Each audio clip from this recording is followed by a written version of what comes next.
मैं सबसे पहले भारत की पराक्रमी सेनाओं को, सशस्त्र बलों को, हमारी खुफिया एजेंसियों को, हमारे वैज्ञानिकों को, हर भारतवासी की तरफ से सैल्यूट करता हूं। हमारे वीर सैनिकों ने ऑपरेशन सिंदूर के लक्ष्यों की प्राप्ति के लिए असीम शौर्य का प्रदर्शन किया। मैं उनकी वीरता को, उनके साहस को, उनके पराक्रम को आज समर्पित करता हूं हमारे देश की हर माता को, देश की हर बहन को और देश की हर बेटी को ये पराक्रम समर्पित करता हूं।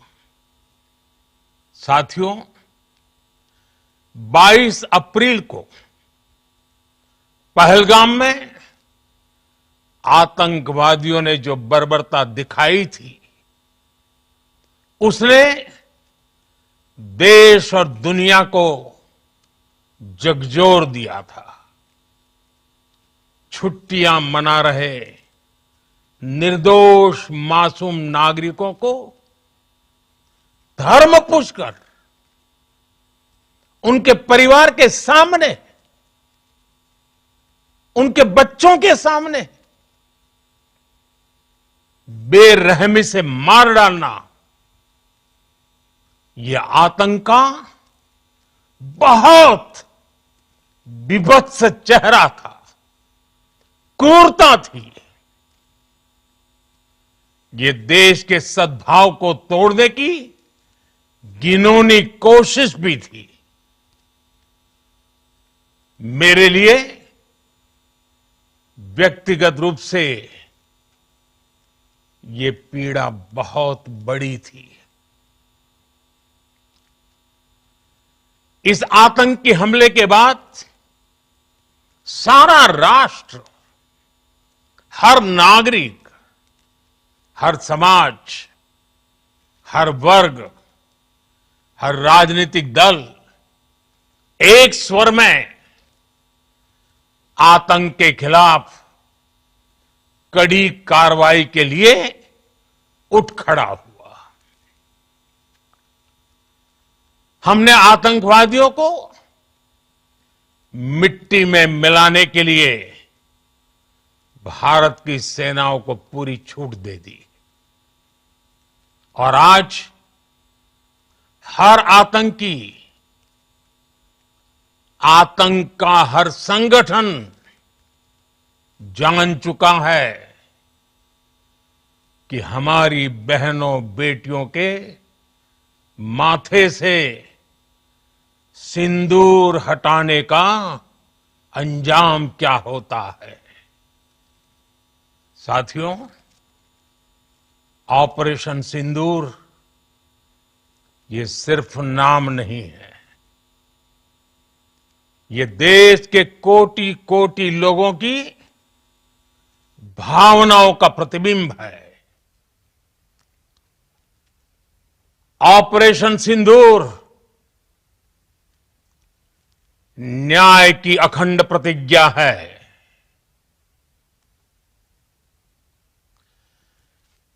6 मई की देर रात, 7 मई की सुबह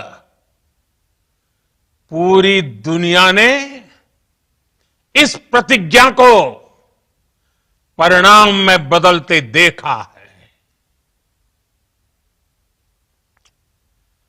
भारत की सेनाओं ने पाकिस्तान में आतंक के ठिकानों पर,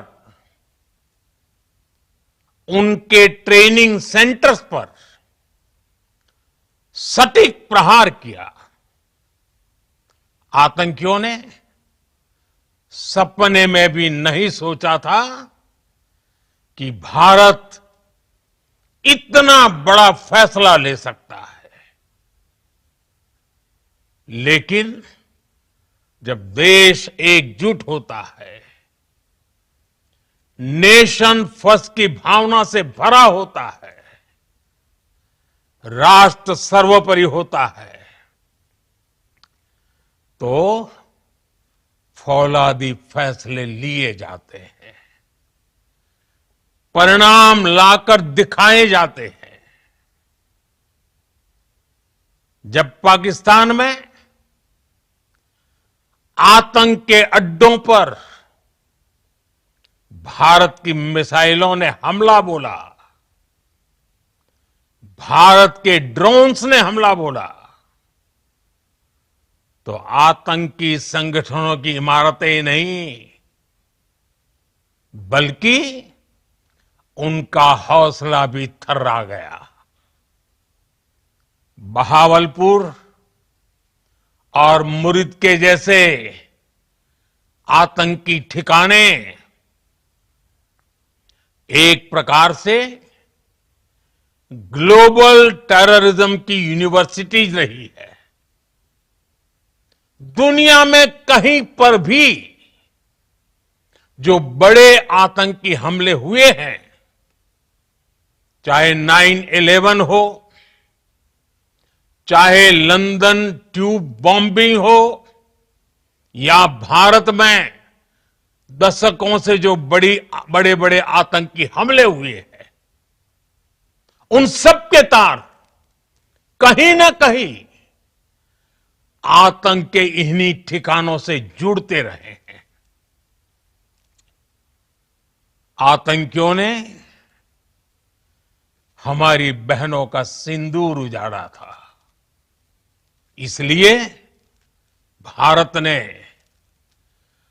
आतंक के ये हेडक्वार्टर्स उजाड़ दिए। भारत के इन हमलों में 100 से अधिक खूंखार आतंकवादियों को मौत के घाट उतारा गया है। आतंक के बहुत सारे आका बीते 2.5-3 दशकों से खुलेआम पाकिस्तान में घूम रहे थे, जो भारत के खिलाफ साजिशें करते थे। उन्हें भारत ने एक झटके में खत्म कर दिया। साथियों, भारत की इस कार्रवाई से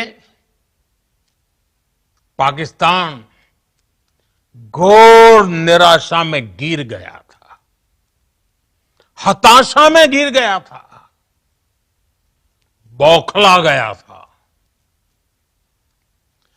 और इसी बौखलाहट में उसने एक और दुस्साहस किया।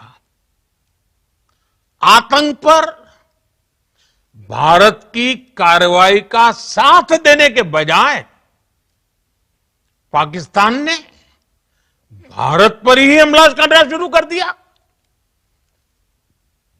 पाकिस्तान ने हमारे स्कूलों, कॉलेजों को, गुरुद्वारों को, मंदिरों को, सामान्य नागरिकों के घरों को निशाना बनाया। पाकिस्तान ने हमारे सैन्य ठिकानों को निशाना बनाया। लेकिन इसमें भी पाकिस्तान खुद बेनकाब हो गया। दुनिया ने देखा कि कैसे पाकिस्तान के ड्रोन्स, पाकिस्तान की मिसाइलें भारत के सामने तिनके की तरह बिखर गई। भारत के सशक्त एयर डिफेंस सिस्टम ने उन्हें आसमान में ही नष्ट कर दिया। पाकिस्तान की तैयारी सीमा पर वार की थी, लेकिन भारत ने पाकिस्तान के सीने पर वार कर दिया। भारत के ड्रोन्स, भारत की मिसाइलों ने सटीकता के साथ हमला किया। पाकिस्तानी वायुसेना के उन एयरबेस को नुकसान पहुंचाया, जिस पर पाकिस्तान को बहुत घमंड था। भारत ने पहले 3 दिनों में ही पाकिस्तान को इतना तबाह कर दिया जिसका उसे अंदाजा भी नहीं था। इसलिए भारत की आक्रामक कार्रवाई के बाद पाकिस्तान बचने के रास्ते खोजने लगा। पाकिस्तान दुनिया भर में तनाव कम करने के लिए गुहार लगा रहा था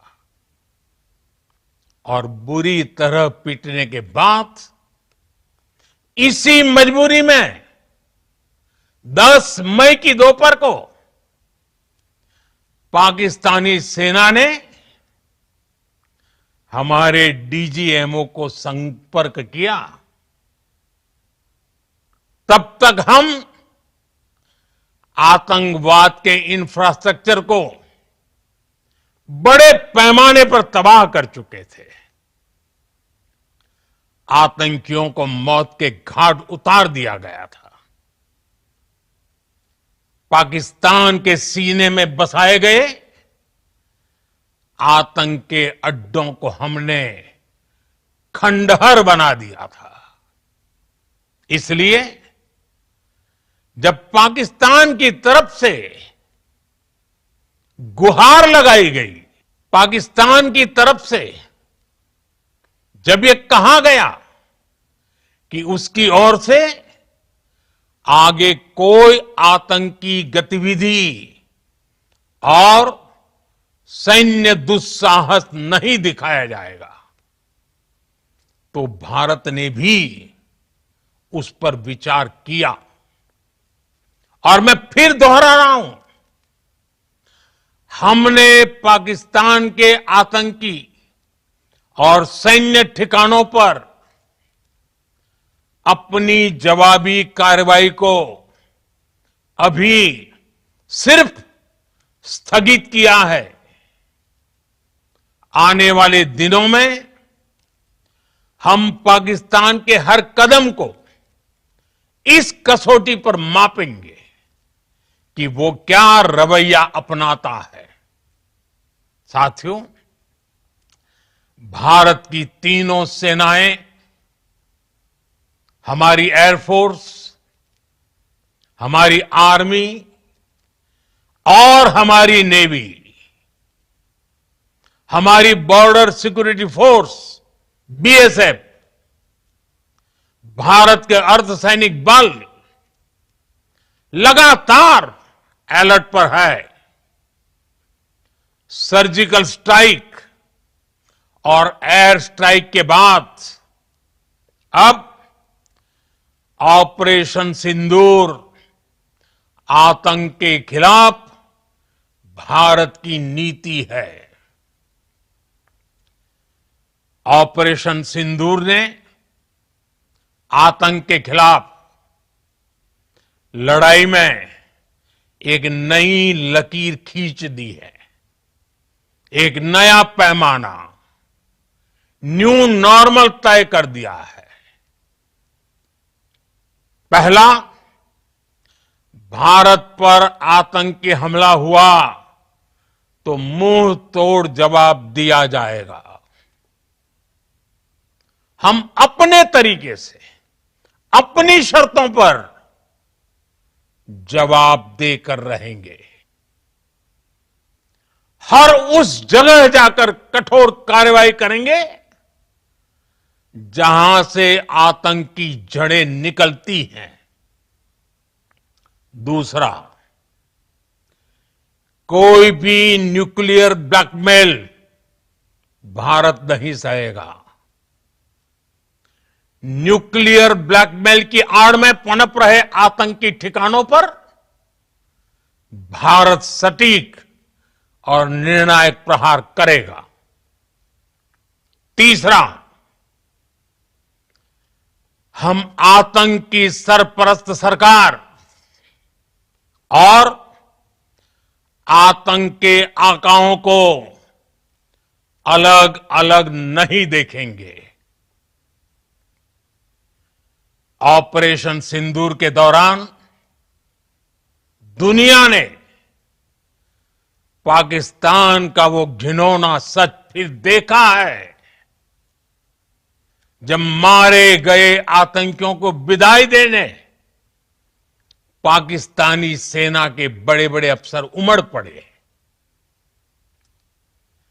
स्टेट स्पॉन्सर्ड टेररिज्म का यह बहुत बड़ा सबूत है। हम भारत और अपने नागरिकों को किसी भी खतरे से बचाने के लिए लगातार निर्णायक कदम उठाते रहेंगे। साथियों, युद्ध के मैदान पर हमने हर बार पाकिस्तान को धूल चटाई है और इस बार ऑपरेशन सिंदूर ने नया आयाम जोड़ा है।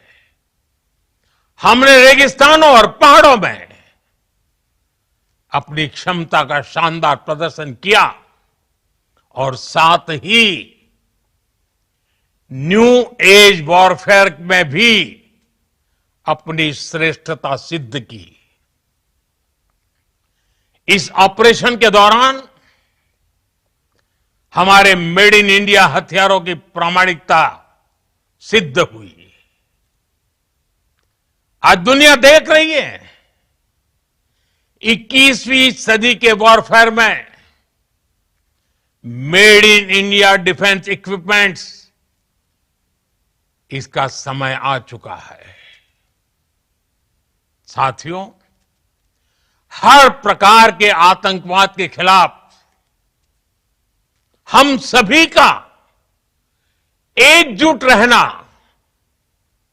हमारी एकता हमारी सबसे बड़ी शक्ति है। निश्चित तौर पर यह युग युद्ध का नहीं है, लेकिन ये युग आतंकवाद का भी नहीं है। टेररिज्म के खिलाफ जीरो टॉलरेंस, ये एक बेहतर दुनिया की गारंटी है। साथियों, पाकिस्तानी फौज, पाकिस्तान की सरकार जिस तरह आतंकवाद को खाद पानी दे रहे हैं, वो एक दिन पाकिस्तान को ही समाप्त कर देगा। पाकिस्तान को अगर बचना है तो उसे अपने टेरर इंफ्रास्ट्रक्चर का सफाया करना ही होगा। इसके अलावा शांति का कोई रास्ता नहीं है। भारत का मत एकदम स्पष्ट है। टेरर और टॉक एक साथ नहीं हो सकते। टेरर और ट्रेड एक साथ नहीं चल सकते और पानी और खून भी एक साथ नहीं बह सकता। मैं आज विश्व समुदाय को भी कहूंगा, हमारी घोषित नीति रही है, अगर पाकिस्तान से बात होगी तो टेररिज्म पर ही होगी। अगर पाकिस्तान से बात होगी तो पाक ऑक्युपाइड कश्मीर पीओके उस पर ही होगी। प्रिय देशवासियों, आज बुद्ध पूर्णिमा है। भगवान बुद्ध ने हमें शांति का रास्ता दिखाया है। शांति का मार्ग भी शक्ति से होकर जाता है। मानवता शांति और समृद्धि की तरफ बढ़े, हर भारतीय शांति से जी सके, विकसित भारत के सपने को पूरा कर सके, इसके लिए भारत का शक्तिशाली होना बहुत जरूरी है। और आवश्यकता पड़ने पर इस शक्ति का इस्तेमाल भी जरूरी है। और पिछले कुछ दिनों में भारत ने यही किया है। मैं एक बार फिर भारत की सेना और सशस्त्र बलों को सैल्यूट करता हूं। हम भारतवासी के हौसले, हर भारतवासी का एकजुटता का शपथ, संकल्प, मैं उसे नमन करता हूं। बहुत बहुत धन्यवाद। भारत माता की जय। भारत माता की जय। भारत माता की जय।